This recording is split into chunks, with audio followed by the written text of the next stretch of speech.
आणि या संदर्भात आपण अधिक बोलणार आहोत। ओबीसी विभागाचे कल्याण मंत्री विजय वडेट्टीवार आता आपल्या सोबत आहेत। विजय वडेट्टीवार, आपण बघतोय की सकाळपासून न्यूज 18 लोकमतच्या वृत्तमालिकेमध्ये मतमतांतर आहेत। काल राजेंद्र कोंढरे यांनी केलेलं वक्तव्य आणि त्यानंतर विविध प्रतिक्रिया आम्ही राज्यभरातून जाणून घेतो आहोत। त्यामध्ये जे मतप्रवाह आहे त्याच्यामध्ये अनेकांनी असं म्हटलेलं आहे की ओबीसी समाजाला धक्का न लावता हे आरक्षण मिळणं गरजेचं आहे। काल देखील मोठ्या प्रमाणातलं एक विधान आणि त्यावरच्या प्रतिक्रिया आम्ही जाणून घेतोय। तुमच्यापर्यंत ही बातमी निश्चितच पोहोचलेली असेल। तुमचं विधान आणि तुमची या संदर्भातली पहिली प्रतिक्रिया इथून सुरुवात करूयात। नाही बघा, गायकवाड आयोगाची स्थापना झाल्यानंतर तिथे मुळात मराठा समाजाला न्याय देण्याची भूमिका त्या आयोगाची होती। हे कशावरून स्पष्ट होतं? आयोग कोणता होता तर मागासवर्गीय, आणि मराठा सदस्य संख्या किती होती तर ओबीसी सदस्य संख्यापेक्षा जास्त। म्हणजे तिथे आम्ही शांत का राहिलो की मराठा समाजाला त्यांचा हक्क मिळाला पाहिजे।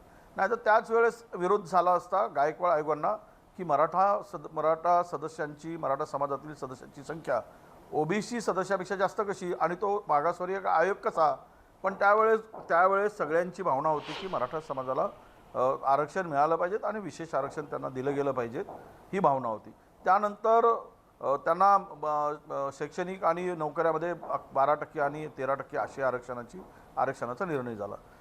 हायकोर्टामध्ये त्याला आपल्या सगळ्यांना माहिती आहे, महाराष्ट्राला, देशाला माहिती आहे की हायकोर्टाने या संदर्भामध्ये शिक्कामोर्तब केलं। पण पुढे या निर्णयाच्या विरुद्ध सुप्रीम कोर्टामध्ये याचिका गेली। आता सांगताना काही वक्त्यांनी सांगितलं की तामिळनाडूच्या धर्तीवर आरक्षण झालं पाहिजे। तेच तर या महाराष्ट्र राज्याची भूमिका होती, महाराष्ट्र सरकारची भूमिका तीच होती। आणि म्हणून सुप्रीम कोर्टामध्ये ज्यावेळेस हा निर्णय आला तो धक्कादायक होता। इतर राज्याच्या याचिका प्रलंबित होत्या, त्या संदर्भात कुठलाच निर्णय झाला नाही, पण महाराष्ट्राच्या संदर्भात मात्र हा निर्णय व्हावा हे दुर्दैव आहे। आणि तिथून मग मराठा समाजाच्या असंतोषामध्ये भर पडली। पण त्याला आम्ही दोषी काय, महाराष्ट्र सरकार दोषी काय? आता महाराष्ट्र सरकारच्या हातात असतं तर उद्या देता आलं असतं त्यांच्या। महाराष्ट्र सरकार, महाविकास आघाडीचं सरकार अजिबात याच्यामध्ये राजकारण करायचा विषय नाही। जेवढ्या वकिलांची फौज लावायची तेवढी लावली। हायकोर्टामध्ये जे वकील होते त्याच्या अधिक, ते तर वकील लावलेच, त्यापेक्षा अधिकचे वकील आणि नामवंत वकील त्या ठिकाणी फौज उभी केली गेली। परंतु नशीब असे की दुर्दैव म्हणावं की यालाच अंतरिम स्थगिती दिली आणि आता लार्जर बेंच पुढे हा मुद्दा आहे। मी एवढंच सांगेल की ओबीसीमध्ये आत्ता जवळपास 450 जाती आहे, 380 जाती आहे। यातील अत्यंत गरीबातला गरीब माणूस ओबीसी समाजामध्ये, त्याला राहायला अद्याप घर नाही, त्यांची दारिद्र्यामध्ये त्यांची अवस्था आहे, त्यांना खायची सोय नाही। म्हणजे असे समाज आहेत की ज्यांची नावं खूप घेता येईल। अगदी खरं, इतके वर्षानुवर्ष त्यांना समस्यांना सामोरं जावं लागतंय। विजय वडेट्टीवार, पण या सगळ्यामध्ये अशी देखील टीका काल चंद्रकांत पाटील यांनी केलेली होती। त्यांनी असं म्हटलं होतं की आत्ताच्या सरकारनं मराठा आरक्षणाच्या मुद्द्यावर अक्षरशः मातेरा केलेला आहे आणि यावर आता म्हणजे साधं वकीलही त्यांना सुप्रीम कोर्टात नीट पाठवता आला नाही, अशा पद्धतीचं त्याचं विधान होतं। याला तुम्ही कसं काउंटर कराल? त्यांचं असं म्हणणं होतं की त्यांनी नीट मांडलाच नाही हा मुद्दा। हायकोर्टात मांडणारे वकील चंद्रकांत पाटलांना डोळे आहेत, कान आहेत, नाक आहे, सगळं बघत होते ते चंद्रकांत पाटील। त्यांनी बघितलं हायकोर्टामध्ये, महाराष्ट्रामध्ये ज्या लोकांनी आर्ग्युमेंट केला तेच वकील तिथे पण होते आणि त्यापेक्षा अधिकचे वकील लावलेत पुन्हा। हे सगळं माहीत आहे, पण राजकारण करायचं असेल ह्या मुद्द्याला घेऊन, मराठा समाजाचं हित करायचं आहे की चंद्रकांत पाटलांना अहित करायचं आहे? केवळ हितवारोप करणं, दोषारोप करणं, यामध्ये हा प्रश्न सुटणार नाही। चंद्रकांत पाटलांनी सांगितलं पाहिजे। विषय एवढा येतो की ही याचिका सुप्रीम कोर्टात गेली, सुप्रीम कोर्टामध्ये सगळ्या वकिलांची फौज केली गेली। अनेक वेळा कॉन्फरन्स अशोक चव्हाण साहेबांनी घेतली, या ठिकाणी अनेकांशी संवाद साधला, त्यामध्ये अनेकांचे काही सजेशन होते ते सुद्धा त्यामध्ये इन्क्लूड करून ॲड करून पुढं पाठवलं। हे सगळं असताना असं आरोप करणं हे अत्यंत चुकीचं आहे आणि हे निराधार आहे। या पलीकडं मराठा समाजाचं आरक्षण मिळालं पाहिजे SC-BC मधून, यासाठी अजूनही आम्ही फार गंभीर आहोत। महाराष्ट्रातलं महाविकास आघाडीचं सरकार गंभीर आहे। आता त्यामध्ये सुप्रीम कोर्टाच्या निर्णयामध्ये पहिल्या 102 घटना दुरुस्तीवर बोट ठेवूनच तो निर्णय घेतला गेला।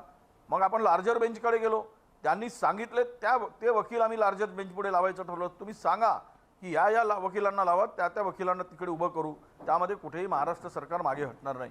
पण आता निर्णय जर कोर्टामध्ये आहे आणि राज्य सरकारवर दोषात द्यायचा म्हणजे काय, त्याला असं म्हणायचं की म्हणजे खून एकाने केला आणि बोट दुसऱ्याकडे दाखवायचा, असा कसा विषय होईल? विजय वडेट्टीवार, मग सद्यस्थिती काय आहे? कारण मोठ्या प्रमाणात आता आपण न्याय- बघतोय की आरोप प्रत्यारोप सुरू आहेत आणि त्यांनी असं म्हटलंय की ओबीसी कोट्यातून आम्हाला आरक्षण मिळालं पाहिजे, असा एक काल मत मांडण्यात आलं होतं आणि त्याच्यानंतर अक्षरशः धुमाकूळ सध्या आहे या मुद्द्यावरून. कारण आधीच इतके वर्षानुवर्ष विद्यार्थ्यांचे प्रवेश असतील, नोकरी असेल, या सगळ्यामुळे सगळे विद्यार्थी असतील, नागरिकांनी याबद्दलचा रोष व्यक्त केलेला आहे. आत्ता राज्य सरकारची तयारी काय आणि सद्यस्थितीत मराठा आरक्षणाची काय आत्ताची बाजू आहे, कुठल्या लेव्हलला, कुठल्या पातळीवर ते येऊन पोहोचलेलं आहे, हे देखील स्पष्ट करा.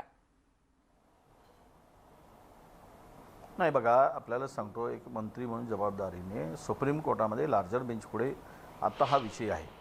जोपर्यंत सुप्रीम कोर्टाच्या निर्णय होत नाही तोपर्यंत हा विषय आता आरक्षणाचा पुढे कसा न्यायचा हा प्रश्न आहे. ही स्थिती आहे, काही याच्यात लपवलेलं नाही की मी काय नव्यानं सांगतो असला विषय नाही. आता विषय राहिला आहे की त्यांच्या आरक्षणाचा. आता कोंढरे म्हणतात ओबीसीतून आरक्षण द्या.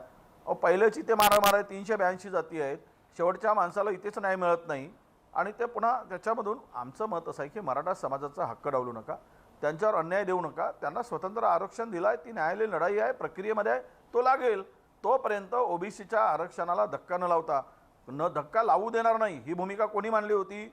यापूर्वी फडणवीस साहेबांनी मांडली, यापूर्वी आमच्या मुख्यमंत्री महोदयांनी मांडली, अनेक भारतीय जनता पक्षाच्या नेत्यांनी सुद्धा भूमिका मांडली की आम्ही ओबीसीच्या आरक्षणाला धक्का न लावू देता, धक्का न लावता आम्ही आरक्षण मराठ्यांना दिलं आहे म्हणून पाठ थोपटली की. आणि आता पुन्हा मराठा समाजाचे काही जर म्हणत असतील त्याच्यामागे राजकारण आहे, ओबीसीतून आरक्षण द्या म्हणायचं. राजकारणाचे आरोप होत आहेत विजय वडेट्टीवार, पण कालच्या मराठा क्रांती मोर्चाच्या बैठकीत हे स्पष्ट आहे की आता काहीही झालं तरी 8 डिसेंबरला म्हणजे अधिवेशनाच्या मधल्या दिवशी लॉंग मार्च काढण्यावर हे सगळेजण ठाम आहेत. तो तुम्ही कसा थोपवणार, त्यासाठी राज्य सरकारची तयारी कुठल्या पातळीवर आहे? नाही, लोकशाहीमध्ये प्रत्येकाला मोर्चा आंदोलन करायचा अधिकार आहे. शासन म्हणून शासन आपलं काम करेल आणि त्यांना मागण्याचा अधिकार आहे, त्यांच्या मागणीला घेऊन त्यांना आंदोलन करायचा अधिकार आहे. शासन आपली भूमिका बरोबर योग्य पार पाडेल, विषय तो नाही. कोणी आंदोलन केलं किंवा हे केलं म्हणून पण हित पाहत असताना मराठा समाजाच्या विद्यार्थ्यांचं नुकसान होऊ नये ही भूमिका आम्ही वारंवार मांडतोय. पण त्याबरोबर आज 3 वर्षापासून ओबीसी विद्यार्थी बर्बाद होत चाललेला आहे. त्यांच्या परीक्षा झाल्यात, त्यांचं सिलेक्शन झालं, निवड यादी तयार झाली, पण त्यांना रुजू करून घेतलं जात नाही, त्यांना जॉईनिंग ऑर्डर दिलं जात नाही.